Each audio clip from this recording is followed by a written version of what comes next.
फागुन मास की पूर्णिमा, यही वह दिन है जिस दिन चंद्रमा का प्राकट्य हुआ था। इसलिए चंद्रोदय होने पर चंद्रमा का पूजन करना चाहिए। पुराणों की माने तो फागुन मास के शुक्ल पक्ष में यानी फागुन पूर्णिमा को कश्यप ऋषि के औरस और अदिति माँ के गर्भ से अर्यमा यानी आदित्य यानी सूर्य उत्पन्न हुए थे और अनुसुईया के गर्भ से निशाकर यानी चंद्रमा की उत्पत्ति हुई थी। इसलिए सूर्योदय के समय आदित्य का और चंद्रोदय के समय चंद्रमा का या फिर चंद्रोदय के समय सूर्य और चंद्र दोनों का ही विधि पूर्वक पूजन करके गायन वादन यानी गाना बजाना और नृत्य से यानी नृत्य करके जागरण करना चाहिए। पूजन के पश्चात रात्रि में एक बार भोजन करने का भी विधान है। यदि फागुन मास की शुक्ल पक्ष की पूर्णिमा को पूर्व फागुनी नक्षत्र हो तो इसका अतिशय महत्व कहा गया है। फागुन मास की पूर्णिमा को लक्ष्मी नारायण व्रत भी रखा जाता है।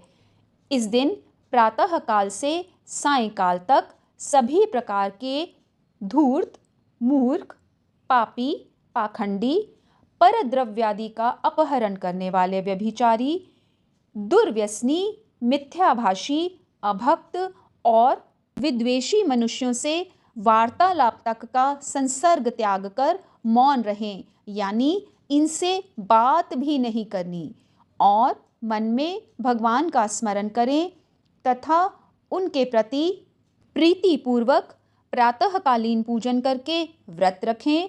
फिर सायंकाल में चंद्रोदय होने पर उसके बिंब में यानी चंद्रमा में परमेश्वर यानी विष्णु और लक्ष्मी माँ तथा सूर्य का चिंतन करके इनका पूजन करें और अर्घ्य दें। अर्घ्य का मंत्र इस प्रकार है: श्रीर्निशा चंद्ररूपस्त्वं वासुदेव जगत्पते मनोभिलषितं देव पूर्यस्व नमो नमः। इस मंत्र से अर्घ्य देने के बाद रात्रि में बिना तेल का यानी तेल वर्जित एक बार भोजन करने का विधान है।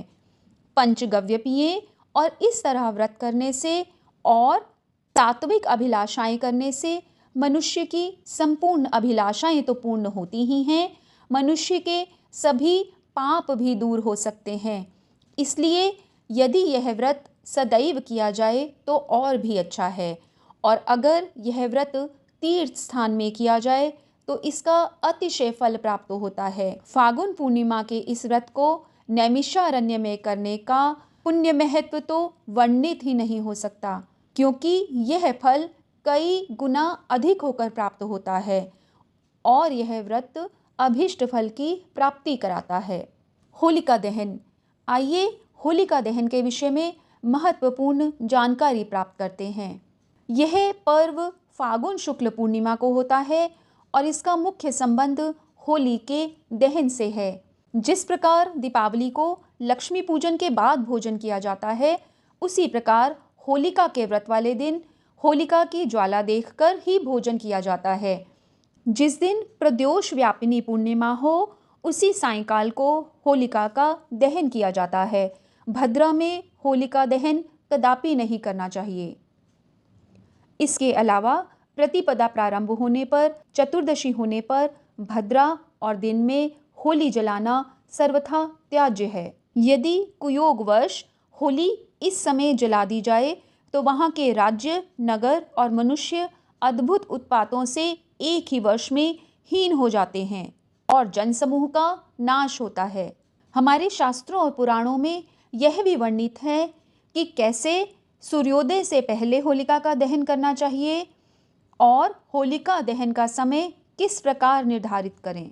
इसमें जो ध्यान रखने योग्य बातें हैं वह है पूर्व विद्या पूर्णिमा प्रदोष का समय भद्रा, सूर्यास्त से पहले यदि पूर्णिमा समाप्त होती हो या फिर भद्रा की समाप्ति की प्रतीक्षा करनी है या फिर प्रदोष ना हो और अगर रात्रि भर भद्रा रहे जो कि सूर्योदय से पहले न उतरे और पूर्णिमा यदि सूर्यास्त से पहले ही समाप्त हो जाए तो होलिका का दहन कब करना चाहिए। यानी होलिका दहन के लिए रात्रि, भद्रा, पूर्णिमा, चतुर्दशी, प्रतिपदा, दिन, सायंकाल, सूर्योदय, सूर्यास्त, प्रदोषकाल, पूर्णिमा का उत्तरार्ध, चंद्र ग्रहण, सूर्य ग्रहण, मलमास, शुद्ध मास और इन सब महत्वपूर्ण बातों का ध्यान रखकर ही होलिका दहन का समय निर्धारित करना चाहिए।